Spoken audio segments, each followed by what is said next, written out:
This is the bent wheel, as you can see. I hit a nasty pothole, and yeah, this thing just bent my wheel. I don't know if you can see it on camera, but and this is the replacement wheel. Hey guys, welcome back to Elvis Car Reviews. I hope that every single one of you is having a beautiful day. In today's video, we're taking the Audi RS7 to get new wheels. I'm inside the RS7 right now and driving it to Tom at Roscoe Total Care.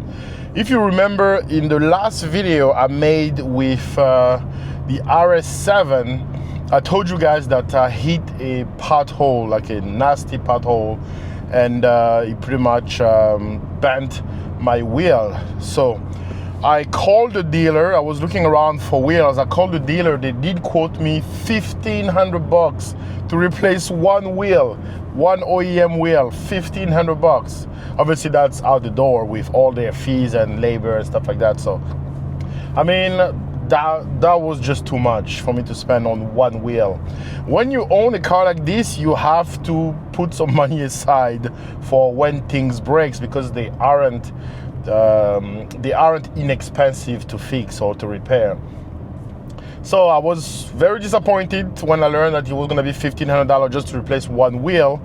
And I started looking on eBay and Amazon and stuff like that. I found a few used wheels, but they were all either scratched or from shady, shady sellers and stuff like that. So, and then I was like, why not, I'll try to order some replica wheels online. That was the original goal, to order some replica wheels. And then I went on Tire Rack website and I couldn't really find replica wheels, but I found a set of 4 wheels. They don't look as beautiful as the one I currently have, but they will do the job. So I was able to find 4 wheels for like, let me just shut down this radar detector.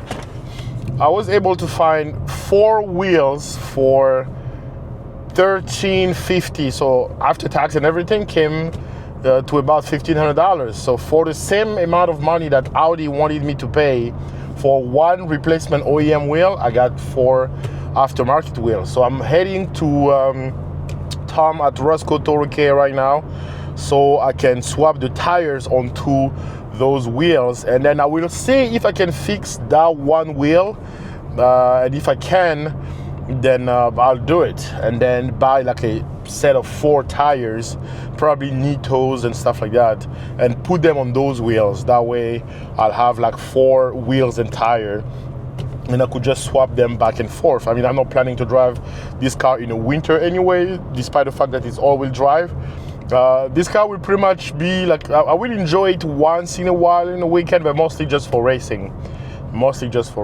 So we're heading to Tom at Roscoe Total Care right now to swap out the wheels, and I will take the car at a 1/4-mile drag strip in a couple days, so stay tuned for that video. And I'm curious to see what this car will run at the quarter. We took it to the 8th mile. We ran, the fastest time was 7.1 at 98 miles per hour. And the car did run a little bit inconsistently. For some reason, I was running 7.1, 7.2, and the slowest one was 7.3 at like 96. I don't know why it's that, but again, it's not an electric car. Even electric cars don't run time that consistent, especially if you put the whole, the battery situation in the mixed. But I'm curious to find out how fast this car will run to the 1/4 mile, and then I'm excited to race, like I said, Tom's Hellcat Red Eye, and my buddy Nick's Hellcat, and a few other similarly powered vehicle. I'm really excited. The Mustang right now, as an update to my YouTube channel, the Mustang is going to be my halo car. It is my halo car. It's the car that makes more power out of all my vehicle, but it's undrivable right now, or rather unraceable, because I just bumped the power from, you know, like 460 to the crank to like 830 to the crank. I'm still using the stock clutch and the stock rear end. So I need to have that adjusted before I can, you know, attempt to take it to the drag strip. I don't want to break something. This is the bent wheel, as you can see. I hit a nasty pothole. And yeah, this thing just bent my wheel. I don't know if you can see it on camera, but... And this is the replacement wheel. It's heavier. This weighs like 40 pounds. And this 28 pounds. So I'm gonna try to find like a set of Nitto G2 tires after I fix the wheel and wrap them around these. And this will keep the stock Michelin Pilot Sport 4S's. So I'm already expecting to lose a few tenths of a second or a quarter just because I'm replacing these light OEM wheels by these aftermarket ones.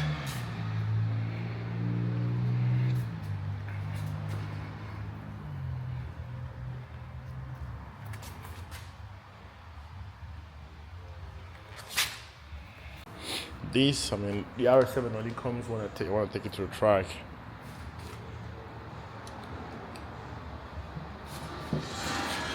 Oh, you asked you the wheel size? Yeah.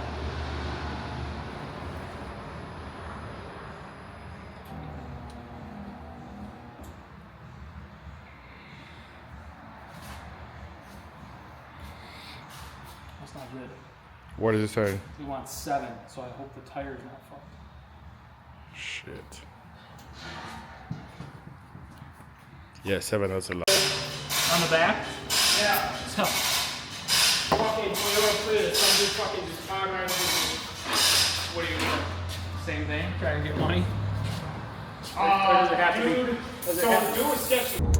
So I just left Tom's shop with 2 brand new wheels, and we couldn't put all 4 because he was busy, had to go do something. So I'm gonna come back next week to do the other 2 wheels. I'm gonna show you in a minute how they look. I mean, I think I like the black one much better. I mean, it goes well with the car being all black. Now that I kind of know where this car stands, I now have to make a decision whether I start building it or keep it as my daily driver.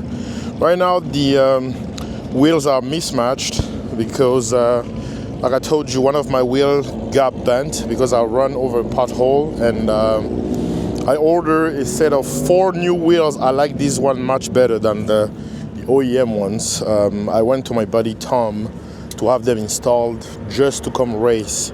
Unfortunately, he didn't have enough time, so we ended up only installing the front ones, but we're gonna install the rear one on Monday.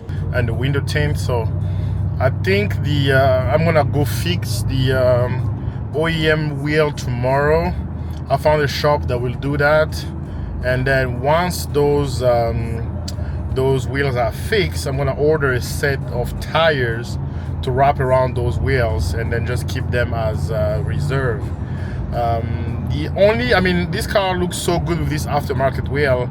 I don't really see a reason why I will put the OEM wheels back, but the only advantage I have in putting the OEM wheel back is they are like 10 pounds lighter than these aftermarket wheels. So, but beside that, I mean, the aftermarket looks so much better. Thank you guys for watching. I hope you liked the video. If you did, give it a thumbs up. If you are stopping by for the first time, do not forget to subscribe, and I'll see you on the next upload.